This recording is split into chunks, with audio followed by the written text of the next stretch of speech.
Just talk about that.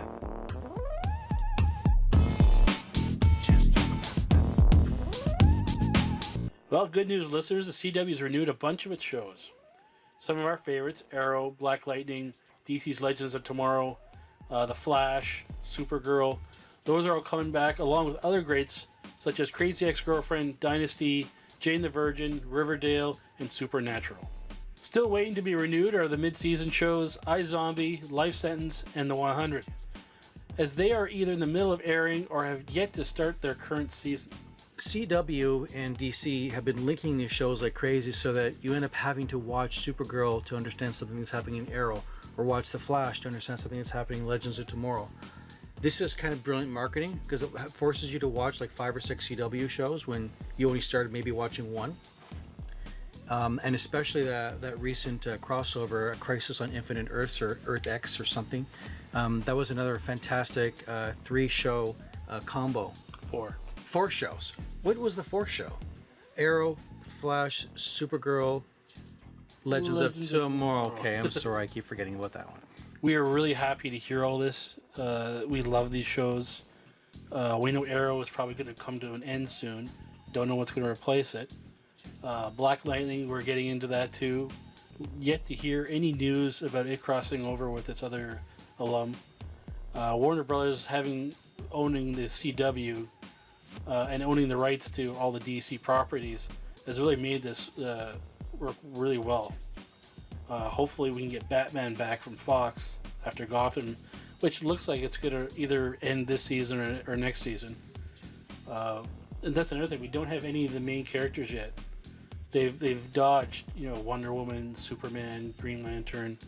They've been using all of the, extended universe. Well, they've been pretty smart with what they have. They don't want to, how they would say, burn the log too quickly. They want to make this IP last as long as possible. I would love to see, though, like they've done in Supergirl, is they have Superman in the background. You see him maybe twice a season, just show up for a cameo.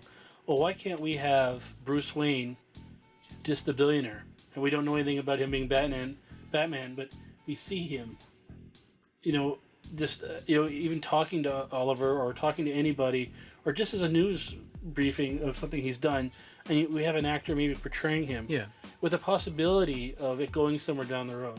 Yes, in an actual episode, Stephen Amell, as I guess he says Oliver, as the mayor, mentions about you don't see Bruce Wayne going out and stopping crime or something to that effect. Photos can be doctored. They could have put Bruce Wayne's head on that body. Has Bruce Wayne left Gotham to hang out in Star City recently? No. And that was awesome. So the fans loved that. And it turns out that was actually Stephen Amell's idea. He posted it to the people at Warner, and they said, yeah, go with it. Do it.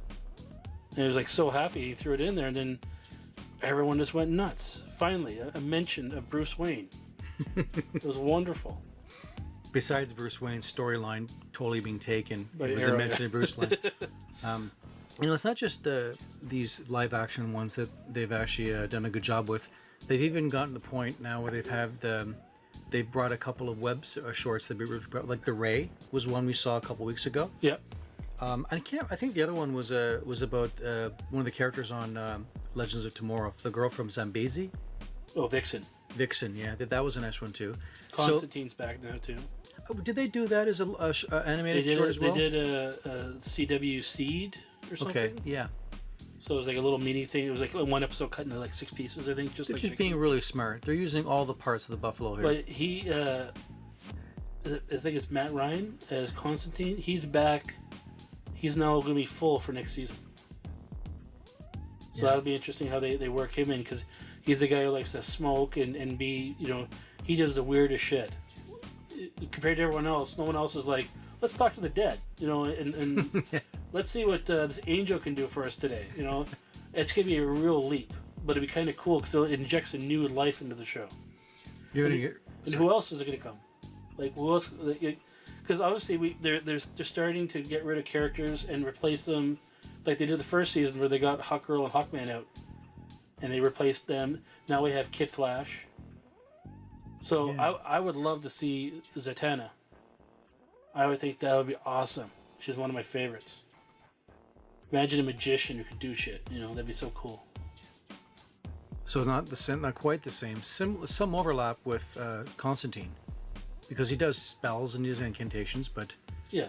not. He's not a full-fledged sorcerer like you might see.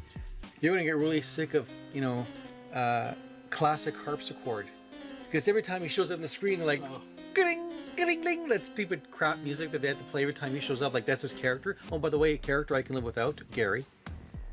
Just yeah. like, come on, don't we have enough cool slapstick people on the guy. show? Like, do you have to have a guy that's like the whitest white guy in the Dorkiest, world that has no game? Like, I hate is the CW effect of all their shows. Two people alone in the room want to share their feelings. All of a sudden, you hear music playing. It's like, oh, I don't want to wait. yeah. Sausage Creek effect. Thank you for watching this episode of the Convention Junkies podcast. Please like, comment and subscribe to see more videos like this one. To help us out, please donate through our Patreon page.